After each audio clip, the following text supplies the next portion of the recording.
రాజుల 2వ గ్రంథము 12వ అధ్యాయము. యెహూ ఏలుబడిలో 7వ సంవత్సరమందు యోవాషు ఏలనారంభించి యెరూషలేములో 40 సంవత్సరములు ఏలెను. అతని తల్లి బెయేర్షెబా సంబంధురాలైన జిబ్యా. యాజకుడైన యెహోయాదా తనకు బుద్ధి నేర్పువాడైయుండు దినములన్నిటిలో యోవాషు యెహోవా దృష్టికి అనుకూలముగానే ప్రవర్తించెను. అయితే ఉన్నత స్థలములు కొట్టివేయబడక నిలిచెను. జనులు ఇంకనూ ఉన్నత స్థలములందు బలులు అర్పించుచు ధూపము వేయుచుండిరి.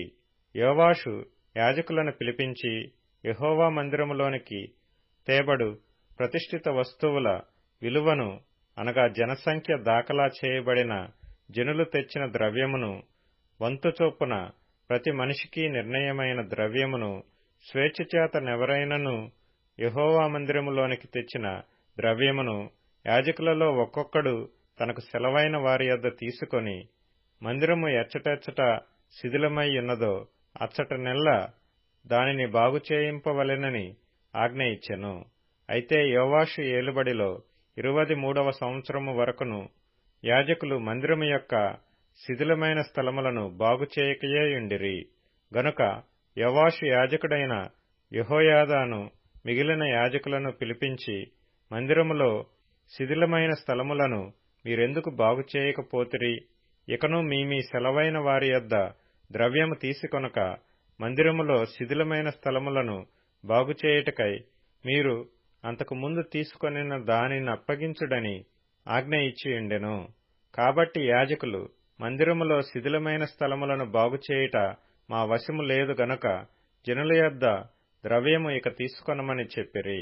అంతటా యాజకుడైన యెహోయాదా ఒక పెట్టెను తెచ్చి దాని మూతకు బెజ్జము చేసి బలిపీఠము దగ్గరగా యెహోవా మందిరములో ప్రవేశించు వారి కుడిపార్శ్వమందు దాని నుంచగా, ద్వారము కాయు యాజకులు యెహోవా మందిరములోనికి వచ్చిన ద్రవ్యమంతయు అందులో వేసిరి. పెట్టెలో ద్రవ్యము విస్తారముగా ఉన్నదని వారు తెలియజేయగా, రాజు యొక్క ప్రధాన మంత్రియును ప్రధాన యాజకుడును వచ్చి యెహోవా మందిరమందు దొరికిన ద్రవ్యము లెక్కచూచి సంచులలో ఉంచిరి. తరువాత వారు ఆ ద్రవ్యమును తూచి యెహోవా మందిరపు కాపరులకు, అనగా పనిచేయించు వారికి అప్పగించిరి. వీరు యెహోవా మందిరమందు పనిచేసిన కంసాలులకును, శిల్పకారులకును, కాసిపనివారికిని, రాతిపనివారికిని యెహోవా మందిరమందు శిథిలమైన స్థలములను బాగుచేయుటకు బ్రాణులనేమి, చెక్కబడిన రాళ్లనేమి కొనుటకును, మందిరము బాగుచేయుటలో అయిన ఖర్చు అంతటికిని ఆ ద్రవ్యము ఇచ్చుచూ వచ్చిరి. యెహోవా మందిరమునకు వెండి పాత్రలైనను, కత్తెరలైనను, గిన్నెలైనను, బాకాలైనను, బంగారు పాత్రలైనను, వెండి పాత్రలైనను చేయబడలేదు గాని మరమ్మత్తు పనిచేయువారికి మాత్రము ఆ ద్రవ్యము ఇచ్చి యెహోవా మందిరమును మరలా బాగు చేయించిరి. మరియు పనివారికిచ్చుటకై ఆ ద్రవ్యము అప్పగింత పెట్టుకొనిన వారు నమ్మకస్తులని వారి చేత లెక్క అడుగలేదు. అపరాధ పరిహారార్థ బలుల వలనను, పాప పరిహారార్థ బలుల వలనను దొరికిన సొమ్ము యెహోవా మందిరములోనికి తేబడలేదు. అది యాజకులదాయెను.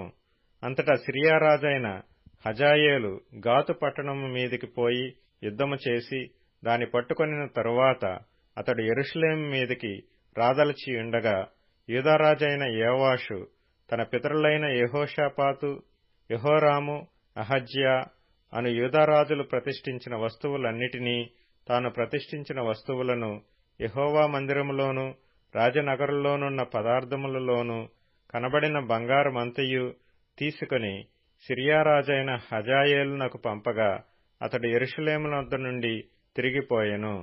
యోవాషు చేసిన ఇతర కార్యములను గూర్చియు, అతడు చేసిన దానినంతటిని గూర్చియు యూదారాజుల వృత్తాంతముల గ్రంథమందు వ్రాయబడి ఉన్నది. అతని సేవకులు లేచి కుట్ర చేసి సిల్లా అను చోటికి పోవు మార్గమందున్న మిల్లో అను నగరునందు యోవాషును చంపిరి. ఎట్లనగా షిమాతు కుమారుడైన యోజాకారు షోమేరు కుమారుడైన యెహోజాబాదు అను అతని సేవకులను అతని మీద పడగా అతడు మరణమాయెను. జనులు దావీదుపురమందు అతని పితరుల సమాధిలో అతనిని పాతిపెట్టిరి. అతని కుమారుడైన అహజ్యా అతనికి మారుగా రాజాయెను.